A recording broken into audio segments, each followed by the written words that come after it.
Hello students, I am doctor Vinod Kamle. हम लोग business services के अंदर थर्ड बिजनेस सर्विस मतलब ट्रांसपोर्टेशन के बारे में पढ़ रहे हैं, जिसमें हम लोग अलग अलग मोड ऑफ ट्रांसपोर्ट के बारे में पढ़ने वाले हैं। सो प्रीवियस वीडियो में हम लोग ने रोड ट्रांसपोर्ट के बारे में पढ़ा। अभी इस वीडियो के अंदर हम लोग रेल ट्रांसपोर्ट के बारे में पढ़ेंगे। तो सबसे पहले हम लोग रेल ट्रांसपोर्ट का इंट्रोडक्शन देखते हैं। जिस ट्रांसपोर्ट के अंदर गुड्स और पैसेंजर्स को, पैसेंजर्स मतलब क्या होता है कि जो भी लोग ट्रैवल करते हैं तो उनको हम लोग पैसेंजर्स बोलेंगे। जिस ट्रांसपोर्ट के अंदर गुड्स और पैसेंजर को रेल लाइंस के ऊपर, रेल लाइन मतलब क्या होता है, ट्रैक्स के ऊपर ट्रेन के थ्रू ट्रांसपोर्ट किया जाता है या एक जगह से दूसरी जगह पे लेके जाया जाता है, तो उसको हम लोग यहाँ पे रेल ट्रांसपोर्ट बोलते हैं। बेसिकली रेल ट्रांसपोर्ट के अंदर गुड्स और पैसेंजर को रेल लाइन या रेल ट्रैक के ऊपर से ट्रेन के थ्रू लेके जाया जाता है, तो उसको रेल ट्रांसपोर्ट बोला जाता है।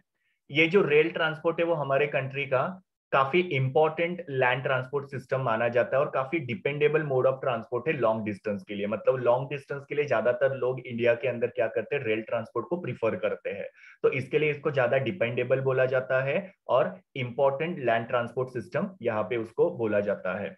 इंडिया के अंदर रेल ट्रांसपोर्ट का जो डेवलपमेंट है उसको देखने का काम मिनिस्ट्री ऑफ रेलवे देखता है। मतलब मिनिस्ट्री ऑफ रेलवे एक डिपार्टमेंट है जो रेलवे के डेवलपमेंट के लिए काम करता है। फिर बाद में इंडियन रेलवे में अलग अलग टाइप के ट्रेन्स होते हैं, जिसमें कुछ पैसेंजर ट्रेन्स होते हैं। पैसेंजर ट्रेन का मतलब क्या होता है कि जहां पे लोगों को एक जगह से दूसरी जगह पे लेके जाया जाता है, तो उसको हम लोग पैसेंजर ट्रेन बोलेंगे। फिर बाद में लॉन्ग डिस्टेंस के लिए या फिर आप लोग देखते हो कि गांव में वगैरह आप लोग जाते हो तो मेल को और एक्सप्रेस को यूज किया जाता है।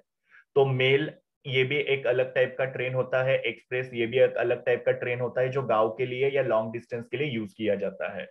फिर बाद में कार्गो या गुड्स ट्रेन होता है, जिसके अंदर से गुड्स को या चीजों को ट्रांसपोर्ट किया जाता है। जैसे आप लोगों ने देखा होगा कि ऐसे कुछ ट्रेन होते हैं जिसके अंदर से गुड्स को ट्रांसपोर्ट करते हैं। जैसे आपको सीमेंट अगर ट्रांसपोर्ट करना है एक लोकेशन से दूसरे लोकेशन में, तो उसके लिए वो लोग क्या करेंगे, ऐसा कार्गो ट्रेन जो होता है वो यूज करते हैं। और इसके अंदर सिर्फ और सिर्फ गुड्स होते हैं या जो भी चीजें आप लोग ट्रांसपोर्ट करना चाहते हैं वो इसमें से ट्रांसपोर्ट की जा सकती है। इसमें से पैसेंजर जो होते हैं वो ट्रैवल नहीं करते, तो ये सिर्फ और सिर्फ क्या होता है, कार्गो के लिए और गुड्स के लिए होता है। इसके लिए इसको कार्गो या गुड्स ट्रेन बोला जाता है। कार्गो का मतलब ये होता है गुड्स। उसके बाद में इंडिया में कुछ पॉपुलर ट्रेन है, जैसे राजधानी एक्सप्रेस है, ड्यूरोंटो एक्सप्रेस है, शताब्दी एक्सप्रेस है, intercity express, Vande Bharat express, holiday special train. तो ये सारे पॉपुलर ट्रेन इंडिया में पाए जाते हैं। और उसी के साथ साथ इंडियन रेलवे के द्वारा कुछ लग्जरी ट्रेन जो होते हैं वो चलाए जाते हैं, जिसके अंदर palace on wheel, Deccan Odyssey, Ramayana express, Maharaja express, ये सारे जो लग्जरी ट्रेन है वो इंडियन रेलवे के द्वारा चलाए जाते हैं। और इसकी वजह से हमारा डोमेस्टिक टूरिज्म जो डेवलप होने में हेल्प हो रहा है। मतलब काफी सारे लोग जो है वो क्या करें, डोमेस्टिक टूरिज्म के लिए ये ट्रेन को यूज करते हैं। This was the introduction of rail transport. अभी हम लोग देखते हैं what are the advantage and disadvantages of rail transport, जिसमें हम लोग सबसे पहले देखेंगे what are the advantages of rail transport. तो सबसे पहला एडवांटेज ये है कि लॉन्ग डिस्टेंस के लिए रेल ट्रांसपोर्ट जो होता है काफी कन्वीनियंट होता है। कन्वीनियंट मतलब क्या, आरामदायी होता है।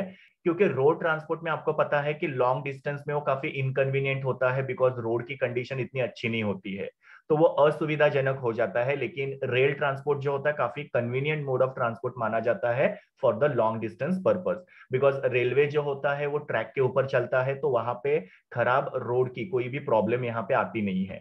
देन सेकेंड एडवांटेज ये है कि रेल ट्रांसपोर्ट जो होता है वो हेवी और बल्की गुड्स के लिए काफी सुटेबल होता है। मतलब लॉन्ग डिस्टेंस में अगर हम लोग को कोई भी हेवी चीजों को या बल्की चीजों को या वजनदार चीजों को लेके जाना है तो रेल ट्रांसपोर्ट काफी अच्छा माना जाता है। रोड ट्रांसपोर्ट में मैंने आपको बताया था कि रोड ट्रांसपोर्ट जो होता है वो हेवी और बल्की चीजों के लिए सुटेबल होता नहीं है। देन थर्ड एडवांटेज ये है कि रेल ट्रांसपोर्ट जो होता है वो रोड ट्रांसपोर्ट के कंपेयर में काफी ज्यादा फास्ट होता है। क्योंकि अगेन रोड ट्रांसपोर्ट के ऊपर ट्रैफिक जैम का प्रॉब्लम होता है, रास्तों की कंडीशन प्रॉपर नहीं होती है या कोई एक्सीडेंट्स वगैरह होते हैं तो वहां पे गाड़ियां आगे नहीं बढ़ सकती है। लेकिन रेल ट्रांसपोर्ट जो होता है वो रोड ट्रांसपोर्ट के कंपेयर में फास्ट माना जाता है। जैसे कि आप लोग भी लोकल ट्रेन से जब ट्रैवल करते हो और रोड से ट्रैवल करते हो तो आप लोग देखोगे कि रेलवे से ट्रैवल करने की वजह से आप जल्दी पहुंच जाते हो, तो इसकी वजह से रेल ट्रांसपोर्ट को यहाँ पे फास्टर मोड ऑफ ट्रांसपोर्ट कहा जाता है।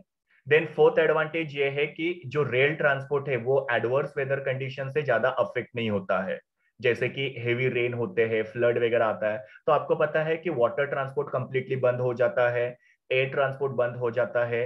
इवन रोड ट्रांसपोर्ट जो होता है वो अफेक्ट हो जाता है, बिकॉज सब जगह पे वाटर लॉगिंग हो जाता है। लेकिन रेल ट्रांसपोर्ट जो होता है उसमें भी चलता है।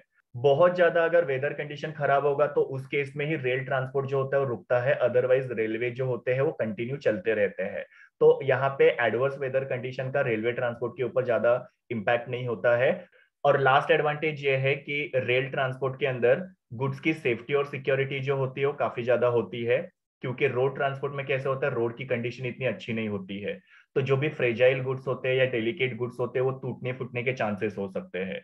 इवन हम लोग वाटर ट्रांसपोर्ट में देखते हैं कि चारों तरफ पानी होने की वजह से गुड्स जो होते हैं वो खराब होने के चांसेस हो सकते हैं। लेकिन रेल ट्रांसपोर्ट जो होता है वो गुड्स के ट्रांसपोर्टेशन के लिए काफी ज्यादा सेफ और सिक्योर माना जाता है। सो ये हो गए एडवांटेज ऑफ रेल ट्रांसपोर्ट। अभी हम लोग देखते हैं what are the disadvantage of rail transport.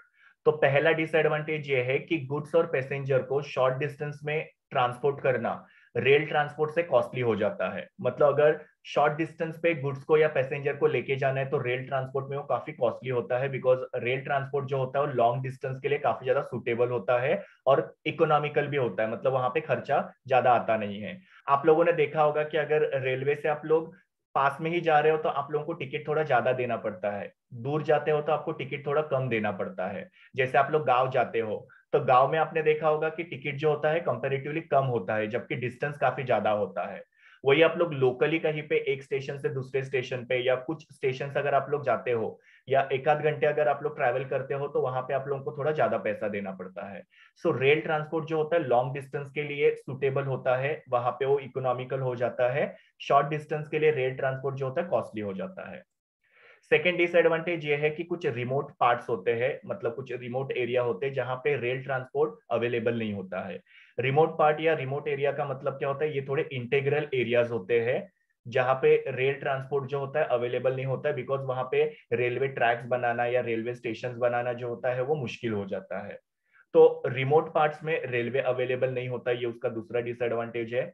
Then third disadvantage ये है कि रेलवे में अगर सपोज कोई एक्सीडेंट होता है तो उसकी वजह से काफी सारे लोगों की जान जा सकती है या काफी सारा गुड जो होता है उसका लॉस हो सकता है, बिकॉज रेलवे का कैपेसिटी काफी ज्यादा होता है। आप लोगों ने देखा होगा रेलवे काफी बड़ा होता है और काफी सारे लोग एट ए टाइम ट्रैवल करते हैं, काफी सारे गुड्स को वहां पे कैरी किया जा सकता है। तो अगर एक्सीडेंट हुआ तो काफी सारे लोगों की जान जा सकती है और काफी सारा गुड्स भी वहां पे लॉस हो सकता है।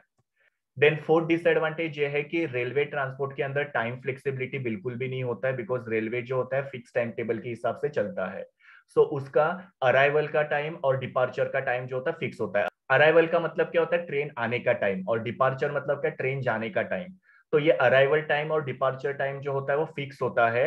अगर सपोज कोई पैसेंजर लेट प्लेटफॉर्म पे पहुंचता है या वो ट्रेन पकड़ने में लेट होता है तो ट्रेन जो होता है उस केस में उसके लिए वेट नहीं करता है, वो ट्रेन अपने टाइम के हिसाब से चला जाता है। तो रेल ट्रांसपोर्ट में टाइम फ्लेक्सिबिलिटी बिल्कुल भी नहीं होती है।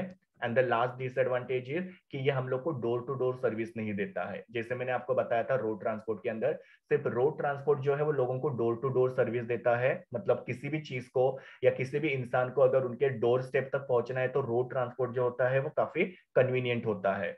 रेल ट्रांसपोर्ट जो होता है वो आप लोगों को रेलवे स्टेशन तक पहुंचाएगा, वहां से फिर आप लोगों को रोड ट्रांसपोर्ट की हेल्प लेनी पड़ेगी आपके घर तक पहुंचने के लिए। तो रेल ट्रांसपोर्ट जो डोर टू डोर सर्विस नहीं देता, ये भी उसका एक डिसएडवांटेज है। तो इस तरीके से इस वीडियो के अंदर हम लोग ने इंट्रोडक्शन ऑफ रोड ट्रांसपोर्ट देखा और अभी हम लोग ने एडवांटेज और डिसएडवांटेजेस ऑफ रोड ट्रांसपोर्ट देखा। ये मेरे यूआरएल है जहां से मैंने इमेजेस लिए हैं। Thank you students, please do like, share, comment and subscribe to my YouTube channel and also recommend my channel to your friends. We will meet in the next video.